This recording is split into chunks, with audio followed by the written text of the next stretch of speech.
All right, my friends. So this is for those of you that are ready to move on from that first body paragraph and you're ready to move on to sections 3 and 4, okay, of our outline here. Now, to be clear, 3 and 4 is actually one paragraph. So this will actually be your third paragraph. So by now you should have your intro, your first body paragraph, and your third, which is now going to be your counter argument paragraph, which includes a counterclaim and a refute, or we might say call it a rebuttal. So I've given you a template here that you guys can use. The first sentence of this next paragraph needs to be your counterclaim, a single statement that in some way goes against your thesis. So here's the template I would like you to use. Start your counterclaim, meaning your first sentence of this next paragraph, by saying, on the contrary, according to, now this is where you're going to need to do a little bit of search on the internet. Notice in parentheses it says, search and find someone that says something against your thesis. Now, this might need some clarification. When we say against your thesis, okay, you don't want to necessarily have to find something that says leadership is bad, because if I'm going to be honest, you're probably not going to find anything that comes from an expert that says leadership is bad. Instead, what you want to find is probably something that says something different than your thesis. So, for example, if your thesis says something like leadership is when people stand up for what they believe in, maybe a counterclaim is something that says leadership is making an example of yourself. So it's not that they're saying leadership isn't those things. They're just saying maybe that the counterclaim is leadership is setting an example, whereas you are saying it's standing up for yourself. So find something that says that leadership is something other than what you said. And that's what you want to put here.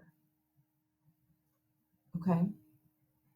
So this is one sentence here. Your first sentence of this next paragraph.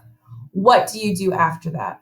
Here is where it's probably going to be a little more easier for you, because you're going to bring it back to those two texts, okay, that you were using. Your next sentence starts here.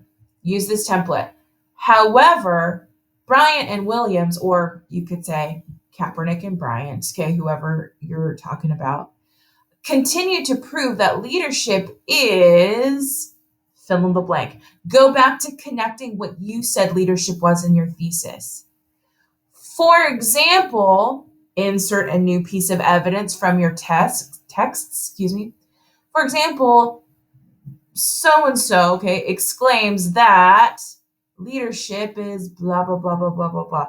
So again, you're bringing it back to what you've already said.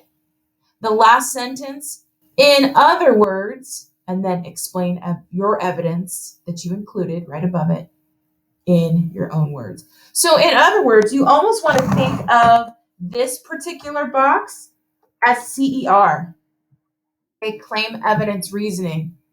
This is your claim here, this is your evidence, and this is your reasoning. Now, the only difference is that before this part here, you have your counterclaim. So let me reiterate. These two boxes are one paragraph. You have your counterclaim as your first sentence of this paragraph, and then this CER part is the rest of that paragraph. So again, these two sections make one paragraph. Once you've got these, you copy and paste them to your argumentative essay document. And remember, once you copy and paste, okay, to this document, I'll show you just in case, okay, we forgot. Ooh, I'm realizing.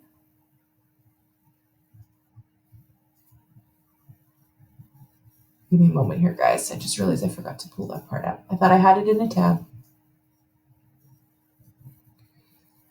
Okay, and if you can't remember where you're copying and pasting that finished part,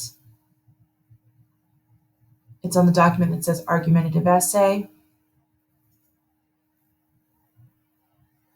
Okay. Once you're done, you copy and paste it under your last paragraph. So your last one should be your first body. So after your first body, you'd paste your counterclaim.